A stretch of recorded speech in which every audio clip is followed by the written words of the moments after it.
Hello everyone, আজকে চলো তোমাদের সাথে একটা ইউনিক কিছু শেয়ার করি। তার জন্য প্রথমেই নিয়ে নিয়েছি ক্লে, আর নিয়ে নিয়েছি একটা প্লাস্টিক, আর তার মধ্যে কিছুটা পাউডার। আজকে বানাবো আমি আমার ফেভারিট ঠাকুর গণেশ ঠাকুরের মূর্তি।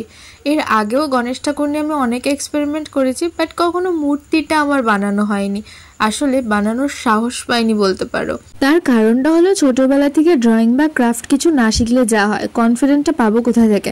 বাট হ্যাঁ, একটা জায়গা থেকে কনফিডেন্ট পেয়েছি, সেটা হলো ইউটিউব থেকে আমি যা শিখেছি আমি আমার জীবনে তা কোনোদিনও আদার্স কোনো জায়গা থেকে শিখতে পারিনি।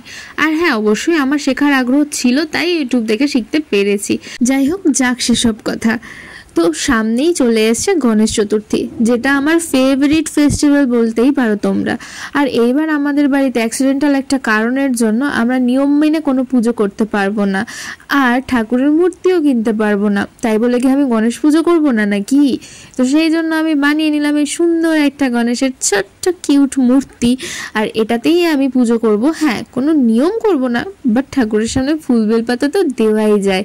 আর আমার মনে হচ্ছিল যে গণেশ ঠাকুরটা কালার করার আগেই বেশি ভালো লাগছিল। তোমাদের কি মনে হয় আমাকে জানিও তো। আমার তো মনে হয় কালার করার আগেই দেখতে বেশ ভালো লাগছিল, কালার করার পর মনে হচ্ছে একটু অন্যরকম লাগছে। তো যাই হোক, সব তো ঠিক আছে, এইটা হচ্ছে সব থেকে হার্ডেস্ট পার্ট, যেটা হলো চোখ বানানো। এই চোখটা না আমি বানাতেই পারি না, আমার বিভৎস হাত কাঁপে।